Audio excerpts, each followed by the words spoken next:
Police department, you're under arrest.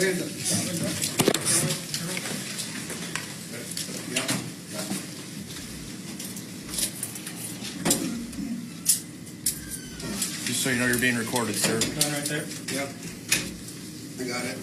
This video comes from the Othello Police Department. The man being arrested is Kobe Williams. He was a supervisor with ICE. The Associated Press reports that in the year 2022, Williams was arrested in a sting by police in Othello, Washington, while going to a hotel room to meet who he thought was a 13-year-old girl he'd arranged to pay for sex. Williams, seen here, was 49 at the time. Here's more from the outlet. Williams had driven his government vehicle, which was filled with cash, alcohol, pills, and Viagra, and was carrying his ICE badge and loaded government firearm. The 22-year ICE veteran offered a rationale that turned out to be a lie, that he was there to rescue the girl as part of a human trafficking investigation. Williams is serving prison time for what prosecutors would call a reprehensible abuse of power. In 2024, the Tri-City Herald reported Williams told his wife in a recorded jailhouse call after he was arrested in July 2022 that he'd been working on the human trafficking investigation based on a DEA tip. His excuse was that he planned to meet with the victim to give her a hotline help number. Vanessa R. Waldreff, the United States Attorney for the Eastern District of Washington, would announce that Williams was sentenced on one count of attempted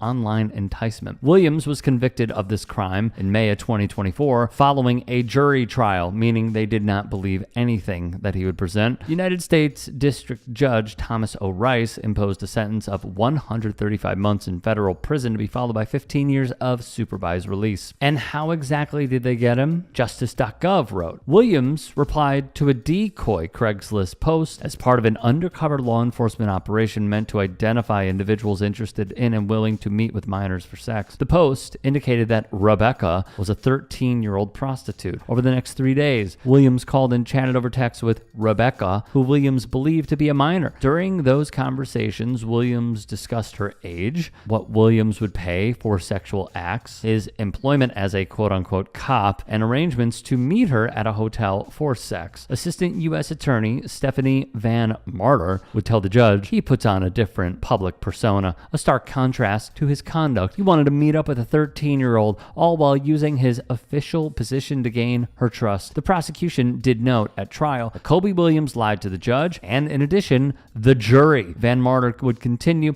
He lied to his wife. He didn't care about his family then, and he brought them in here as a prop. So as I look at this, here is my question. This one shames. This is a tragedy in many respects, but people at the Department of Homeland Security, I know there are great people there that come to work every single day and do their jobs and do it admirably. Unfortunately, Mr. recently married back here is not one of those people. He works for ICE, and he is an auditor for them, a civilian employee. When he was arrested, he said, "I'm ICE boys."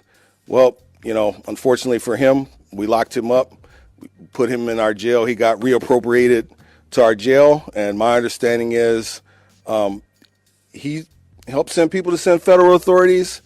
I think he's going to see some federal authorities because I think the feds are going to take this case. Why do these incidents keep happening with federal agents? Mr. Brashad Johnson out of Maple Grove. This is the most disturbing arrest that we've had here. He is a backgrounder for ICE, Homeland Security, and federal agencies. So when you're getting your security clearance, this is one of the guys that does your backgrounds, which is kind of scary. So we locked him up. And I think if you're going to be, these people get access, they get a high security clearance, right? Because again, for all the ICE agents, Homeland Security agents, and people getting security clearance, this is one of the people that does the backgrounds. And you come here trying to purchase sex. We locked him up. I don't think he's going to be passing a background check no time soon. So basically his job is He does the backgrounds, right? So like for anybody who applies for a job that needs to get security clearance, he's one of the people that does that.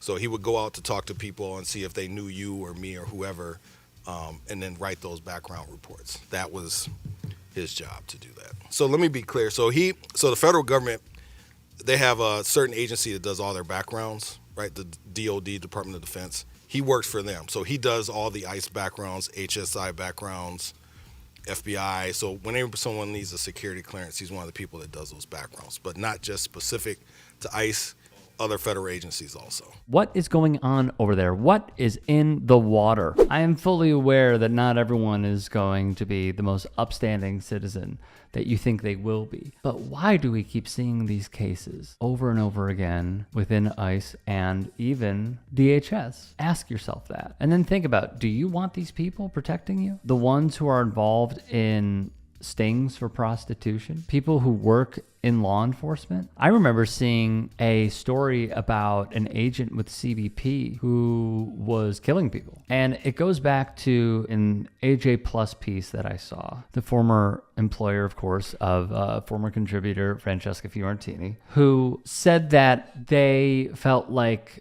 Nazis and they felt like slave catchers because of the practice that they put forth in rounding up people and taking them away, predominantly because of their skin color. It is a must-watch piece. And AJ Plus does some really good features on their YouTube.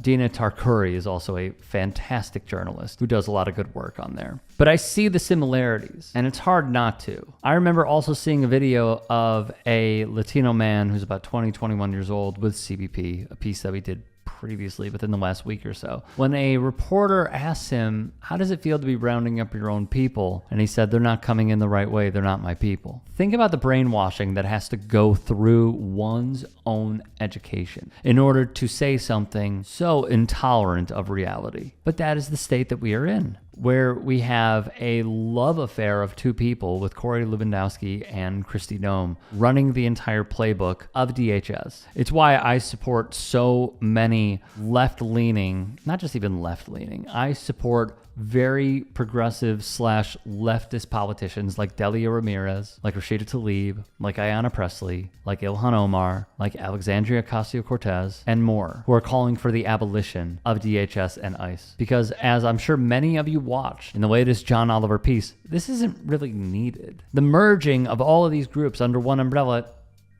it's not a necessity. And we have lived life previously without these agencies terrorizing our communities and people because they don't look white. And for many, the time is now to try and right a wrong, because this is what it looks like on steroids. And if you really think it won't happen again, it will. So that is why we need to elect people that are calling for these positions, which feel almost moderate at this point, because without it, we are doomed to repeat this.